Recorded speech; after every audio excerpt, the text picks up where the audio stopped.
మనం పచ్చిరొయ్య బెండకాయతో పులుసు చేద్దామండి. ఎంతో టేస్టీగా ముద్దకి బెండకాయ రొయ్య వస్తే ఎంత బాగుంటుందో తెలుసా. నాన్ వెజ్ వెజ్ కలిపి వండితే చాలా టేస్టీగా ఉంటాయండి కర్రీస్, పులుసులు.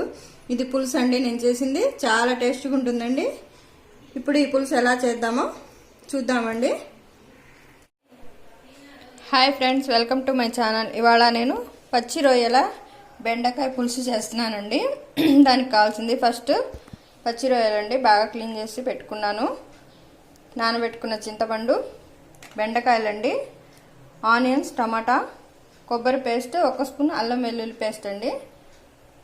ఫస్ట్ మనం టమాటాని, ఆనియన్స్ని గ్రైండ్ చేసుకుందామండి. కచ్చాపక్కగా, మెత్తగా కాదండి, కచ్చాపచ్చాగా గ్రైండ్ చేసుకుందాం. ఫస్ట్ మిక్సీ జార్ తీసుకొని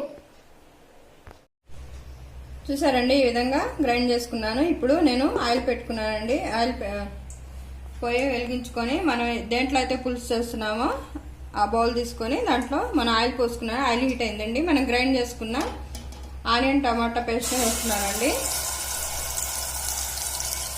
వేసుకొని బాగా పచ్చివాసన పోయే వరకు బాగా ఫ్రై చేయాలండి.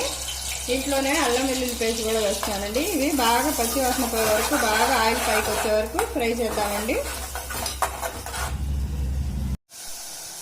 చూసారండి, ఆనియన్ టమాటా బాగా ఫ్రై అయిపోయింది. చూసా ఆయిల్ వచ్చేసింది బయటకు, మనకి ఇలా రావాలండి. తర్వాత మనం ఉప్పు, పసుపు ఫస్ట్ వేస్తున్నానండి. పసుపు, ఉప్పు, కారం వేస్తున్నానండి. మన టేస్ట్ తగ్గట్టు వేసుకోవాలండి అన్ని.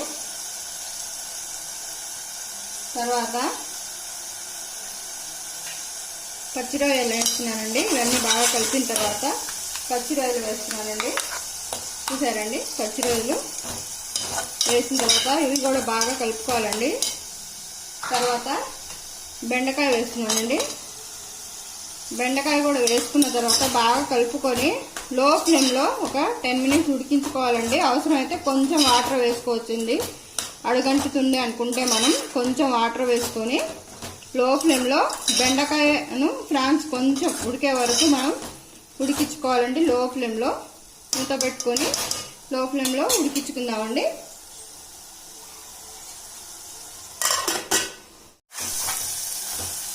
చూసారండి, బెండకాయ కూడా బాగా ఉడికిపోయింది. మన పచ్చి రొయ్యలు కూడా ఉడికిపోయినాయి బాగా.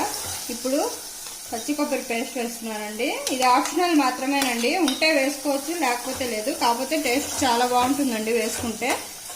ఆప్షనల్ మాత్రమే, ఇష్టమైన వాళ్ళు వేసుకోవచ్చు, లేకపోతే లేదు. ఇప్పుడు మనం పచ్చి కొబ్బరి బాగా కలుపుకున్న తర్వాత చింతపండు రసాన్ని వేస్తున్నాను. చింతపండు గుజ్జుని వేసుకొని, చూసారండి, చింతపండు గుజ్జుని వేసుకోవాలండి. మనం చేస్తుంది పులుసు కదా. చింతపండు గుజ్జుని వేసుకున్న తర్వాత బాగా ఒక 10 మినిట్స్ బాగా లో ఫ్లేమ్లోనే ఆ పులుసు బాగా బెండకాయలకి, రొయ్యలకి పట్టుకునేటట్లు ఉడికించుకోవాలండి. చాలా ఈజీ అండి, చాలా టేస్ట్ ఉంటుందండి ఈ కర్రీ. ఒకసారి ట్రై చేయండి. ఇప్పుడు కొంచెం వాటర్ పోసుకొని మనం ఒక 10 మినిట్స్ పులుసుని బాగా ఉడికించుకోవాలండి. చింతపండు గుజ్జుని ఇంకొంచెం వేసుకోవచ్చండి, మన టేస్ట్ని బట్టి చూసి వేసుకోవాలండి. ఒక 10 మినిట్స్ లో ఫ్లేమ్లో ఉడికించుకుందాం.